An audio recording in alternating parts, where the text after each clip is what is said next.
আসসালামু আলাইকুম রহমতুল্লাহ। আজকে আপনাদের সামনে যে বোর্ডটা নিয়ে আসছি সেটা হচ্ছে আইপ্যাড 9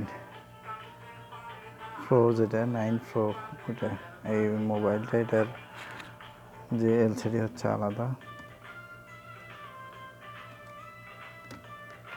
তো এলসিডি আলাদা, টাচ আলাদা। এই মোবাইলটা টাচ চলে না, টাচ এই জন্য আসছে। এই হচ্ছে টাচ কানেক্টর। এখন প্রথমে থেকে টাচ কানেক্টরগুলো একটু ডেন্সিং করে দিতে হবে লেড দিয়ে, হিট দিয়ে, তাহলে যদি হয় হলো, নয়তো আইসি রিভলভ করতে হবে, আইসি চেক করতে হবে। এখন আপনাদেরকে আগে পরিচয় করে দিচ্ছি আর কি এটার বোর্ডটার সাথে। এই হচ্ছে এলসিডি কানেক্টর, এই হচ্ছে টাচ কানেক্টর, এইটা হচ্ছে টাচ কানেক্টর, এইটা দুইটা টাচ কানেক্টর।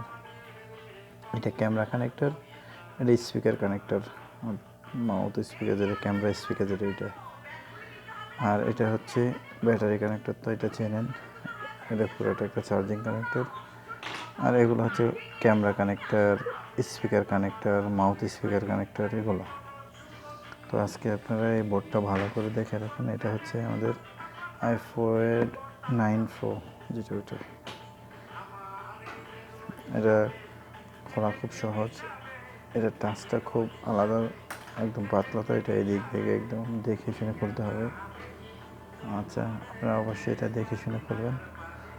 ওকে, নেক্সট ভিডিও। আল্লাহ হাফিজ।